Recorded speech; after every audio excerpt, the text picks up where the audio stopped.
Stan Smith from Iron Sharp K9. Can your dog be neutral around other dogs? We're going to show you the process that we take to teach our dogs that we are more valuable than anything else that's going on. And we're also going to show you some ways that you can build confidence in a timid dog. Parking garages is one of the best places. You guys stay tuned, we're going to talk all about it. Alright, so if you want your dog to start paying attention to you versus other dogs, you have to have something that motivates them. So if your dog is a foodie, have food. If your dog likes a toy or a tug, that's what you're going to use, because you want to be more interesting than everything else in the world. And you have to show your dog that. You have to put them in situations where they can get distracted. You have to put them in situations where they can decide to look at something else. And then you have to show them, hey, what you're supposed to do in the situation is pay attention to me. So Nova's paying attention over there, but we've developed a little bit of a bond with her. So, Nova, yes, sit. And when she is paying, we're gonna reward it. Free, good job. Because this is just gonna teach the dog that I have value. And as a puppy, they're going to mess up. And it's going to be a process where you gotta do this over and over and over. And then one day, you're gonna be out here and you're gonna go, Nova, and that dog's gonna pay attention to you.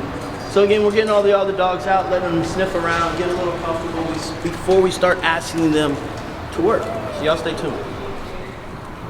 So parking garages are one of my favorite places to take a dog to build some confidence because of the low light. When the low light, the dogs are a little more suspicious. So they're already gonna be like, oh my God. So these insecure dogs that you're seeing, this is really good for them. Their tails aren't tucked, but we got one tail tucked and then a little doodle thing, he's having a hard time.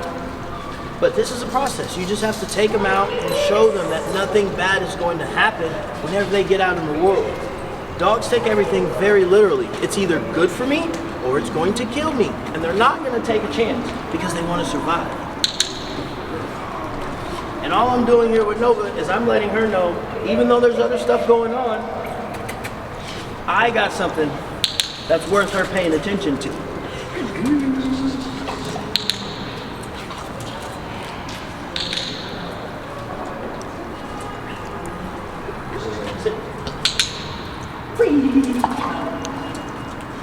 To get the dog you want for your lifestyle, it does take some time. It doesn't happen overnight. You have to put in the reps, you have to put in these situations where, one, you can control the environment. You don't want to go to places where you really don't know what's going on, because a strange dog can come out and then give your dog a reason to not trust new environments. But you want to make sure that you got people out here who all know what they're doing for the most part, and are all going to be thinking about the safety and want the success of your dog as well as their dogs. Nova, sit. So this is pretty good to do with your dogs as well, is have them do nothing while other dogs are walking around, because we don't want them pulling and doing all of this stuff just because they see a dog. So when she is doing the right thing, we're going to reward her. Nope. When she does the wrong thing, we're going to correct. Heel. Okay, so switch. I'm going to have you record a couple videos. Good. So she acknowledged that the other dog was there, but she didn't go off, so we want to reward that. So she starts literally learning how to be successful in these situations. There she goes, dog coming back again. She looked, now she's looking for guidance. Again, she should check in. Good. And that's what we're looking for. We want the dog looking for guidance from us versus trying to figure it out on their own. Free. Yes.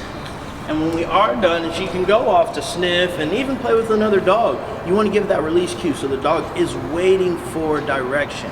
Communication is going to be something that keeps your dog safe, because you don't know every dog that comes up.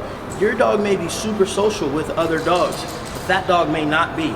And you're going to find out, and you really don't want to. And most people that have dogs like that can't control their dog, so your dog can get seriously injured if you put them in a situation where you could have just simply had them look for direction, talk to the person before your dog just bolts it over there. So as always, people, when you're working with your dog, take your time, show them exactly what you want them to do, and just take care of your dog.